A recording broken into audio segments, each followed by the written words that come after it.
Assalamualaikum warahmatullahi wabarakatuh.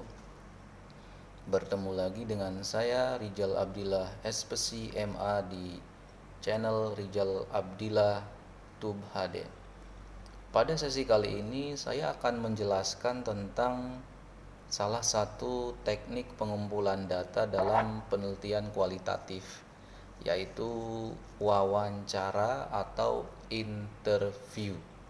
Namun sebelum saya menjelaskan tentang apa itu wawancara, jangan lupa untuk selalu klik tombol like and subscribe. Wawancara. Jadi wawancara atau interview itu adalah suatu interaksi ya. Interaksi yang di dalamnya terdapat sharing, pertukaran yang berkaitan dengan aturan, tanggung jawab, perasaan, kepercayaan, motif, dan berbagai informasi ya. Kemudian wawancara ini merupakan metode yang paling populer, terutama jika penelitiannya yang sifatnya kontemporer atau dalam penelitian kualitatif ya disebut sebagai unik. Nah, jadi nanti sebagai peneliti kualitatif, peneliti harus menyatakan dengan siapa saja wawancara akan dilakukan, kapan dan berapa lama gitu, durasinya berapa. Nah, kemudian wawancara kualitatif juga merupakan metode yang mendukung riset maupun profesi dalam psikologi atau profesi psikolog ya. Nah, itu. Jadi ada beberapa teknik dalam wawancara kualitatif itu, sebenarnya sih ada banyak. Namun yang biasanya diterapkan dalam penelitian kualitatif itu ada 3. Yang pertama adalah wawancara terstruktur. Apa itu wawancara terstruktur? Ya, wawancara terstruktur itu sifatnya kaku dan cenderung seperti interogasi.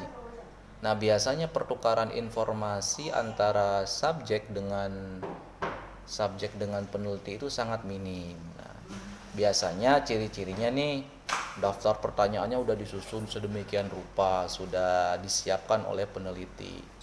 Udah disiapkan, misalkan si peneliti membuat 20 sampai 30 pertanyaan.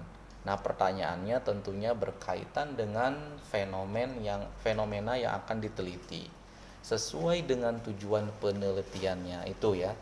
Kemudian sifatnya itu tidak fleksibel, tidak ada fleksibilitas antara pertanyaan dan jawaban. Nah, selain itu juga improvisasi ya, improvisasinya sangat minim, bahkan tidak ada improvisasi dalam penggunaan kata-kata. Jadi harus sesuai dengan narasi yang ada dalam verbatim wawancara itu. Nah, makanya tujuan dari wawancara terstruktur ini ya tujuannya untuk menjelaskan fenomena, bukan untuk menggali atau mengeksplorasi fenomena, bukan, tapi hanya menjelaskan, nah gitu, bukan memahami atau mengeksplorasi. Yang kedua adalah wawancara semi terstruktur. Nah, wawancara semi terstruktur ini lebih tepat digunakan dalam penelitian kualitatif. Nah, ini yang paling banyak digunakan, bahkan secara esensi, substansi, bahkan eksistensi, wawancara semi terstruktur ini sering kali digunakan. Ya, lebih tepatnya ya enaknya menggunakan metode semi terstruktur ini. Nah, cirinya apa? Cirinya lebih terbuka, ya kan? Lebih terbuka, namun tetap ada batasan tema dan alur dalam pembicaraan ya antara peneliti dengan subjek. Nah, ini juga sifatnya fleksibel, fleksibilitinya tinggi bahkan ya, tapi tetap ada kontrol dalam hal pertanyaan dan jawaban. Ya, misalnya si peneliti mengajukan pertanyaan misalnya, bagaimana pengalaman Anda ketika menjalani perkuliahan daring misalnya, atau bagaimana pengalaman Anda ketika bertindak sebagai relawan bencana misalnya. Nah, itu ada kontrol di situ, ada pitch-nya di situ. Ketika peneliti menanyakan kepada subjek, kemudian subjek memberikan jawaban pun ada kontrol. Kontrolnya apa? Ini kira-kira jawaban dari subjek ini melenceng atau tidak. Nah, kalau melenceng ya tidak di-cut di situ ya, tapi nanti ketika dalam proses kredibilitas data baru nanti bisa di situ. Lewat proses triangulasi ya, nanti ada penjelasan lebih lanjut. Nah, kemudian untuk pedoman wawancara sebenarnya ada, cuman tidak menjadi patokan. Ya, misalnya kalau tadi saya mengatakan untuk wawancara terstruktur itu misalnya membuat pertanyaan 20 sampai 30 dan harus sesuai dengan pertanyaan yang kita buat. Namun dalam wawancara semi terstruktur kita tetap membuat pertanyaan wawancara. Tetapi sifatnya adalah fleksibel. Misalnya membuat 20 pertanyaan berkaitan dengan fenomena. Misalnya fenomena pengalaman mati suri, near death experience misalnya. Ya kan, pengalaman subjek ketika mengalami mati suri ya, bahkan pernah dipanggil di salah satu stasiun TV swasta untuk menceritakan pengalamannya. Nah, itu 20 pertanyaan berkaitan dengan pengalaman subjek ketika mati suri. Nah, itu sifatnya fleksibel. Pertanyaan sudah disiapkan, artinya ketika nanti ditanyakan ke subjek, nah itu sifatnya adalah fleksibel. Bisa saja dia kata-katanya tidak sesuai dengan pertanyaan yang dibuat ya, lebih ke improvisasinya seperti itu. Makanya tujuan wawancaranya adalah untuk memahami fenomena atau mengeksplorasi fenomena, bahkan sampai pada tataran menggali value atau nilai. Nah, itu ya. Ini ya kuncinya. Kemudian yang terakhir adalah wawancara tidak terstruktur. Ini hampir mirip dengan wawancara semi terstruktur. Nah, sifatnya lebih terbuka, sangat terbuka, ya kan? Open ended interview, lebih terbuka, jawabannya lebih luas, bahkan bervariasi, ya. Bahkan sangat fleksibel dalam hal pertanyaan dan jawaban. Malah terkesannya seperti ngobrol ngalor ngidul. Misalnya kita ngobrol dengan teman kita kalau lagi nongkrong, yuk kongkow, atau misalkan lagi bukber nih, nah itu kayak gitu aja, kayak ngobrol biasa, kayak ngalor ngidul. Nah, ini wawancara tidak terstruktur, secara langsung ya, seperti itu. Bahkan pedoman wawancaranya pun sangat longgar dalam membuat urutan pertanyaannya, alurnya, dan penggunaan katanya. Tujuan wawancara sama dengan metode semi terstruktur tadi, untuk memahami fenomena, bahkan menggali nilai ya, menggali value. Nah, itu. Nah, wawancara semi terstruktur ini khusus bahasan khusus. Tadi saya mengatakan bahwa wawancara semi terstruktur ini sering kali digunakan dalam penelitian kualitatif. Bahkan merupakan ciri khas dalam penelitian kualitatif. Kalau menurut Willig tahun 2013, seorang peneliti kualitatif, wawancara semi terstruktur itu sering kali digunakan dalam penelitian kualitatif ya. Dan kenapa? Karena ini lebih matang sesuai dengan tujuan penelitiannya ya. Karena yang diperhatikan itu pertama adalah siapa yang diwawancarai. Artinya apa? Sejauh mana kapasitas subjek yang diwawancarai? Benarkah kita mendapatkan subjek yang tepat, sampelnya tepat sasaran, karakteristiknya sesuai. Nah, itu. Yang kedua adalah why, mengapa subjek tersebut. Nah, kita sebagai peneliti kualitatif harus memiliki argumentasi yang kuat. Mengapa ia memilih subjek A, B, C, dan lain sebagainya. Itu. Jangan asal milih subjek. Saya sudah menjelaskannya di bagian subjek penelitian ya, berkaitan dengan sampel. Kan ada kriteria sampelnya. Nah, itu. Alasannya kenapa?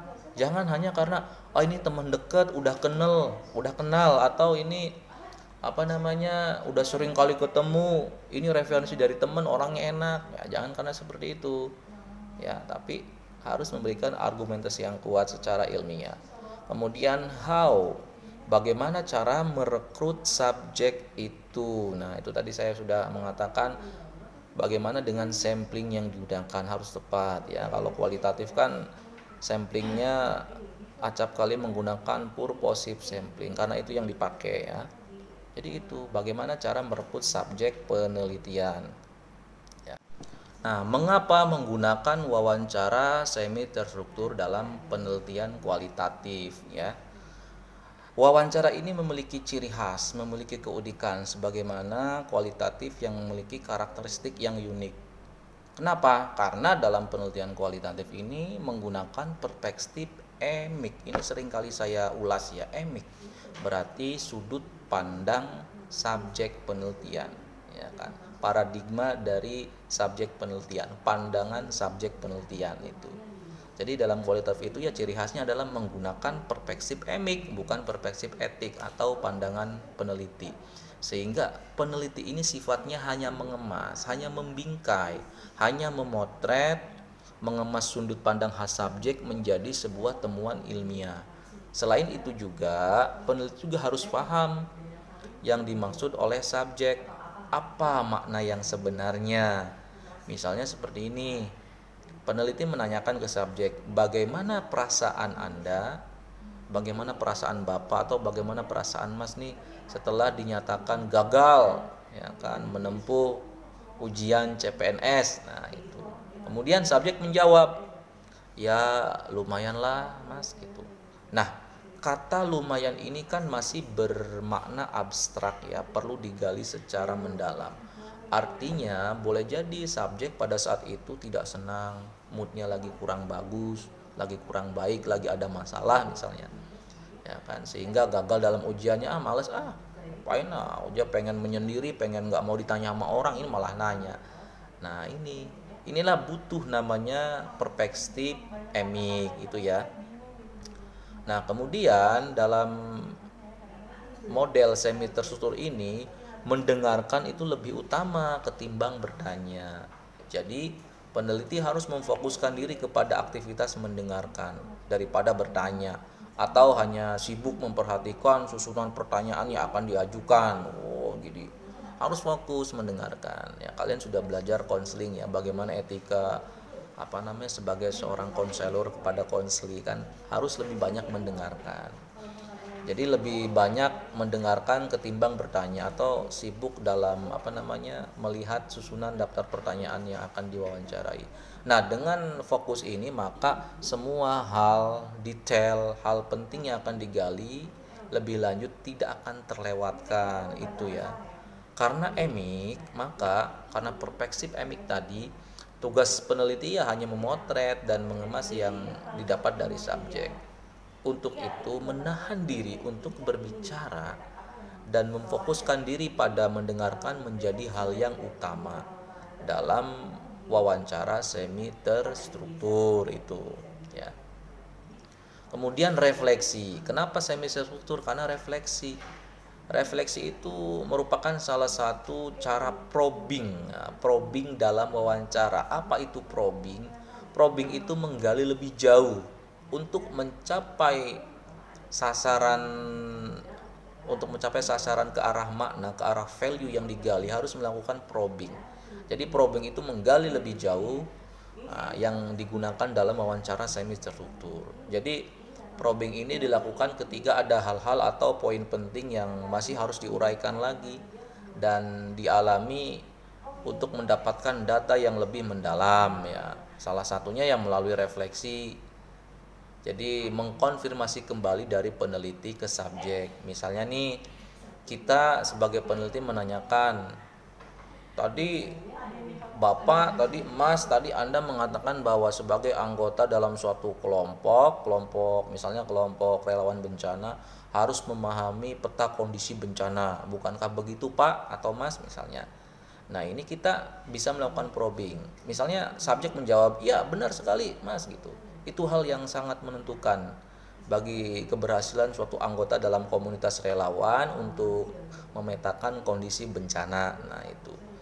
Nah, peneliti boleh menggali lagi, mengkonfirmasi kembali.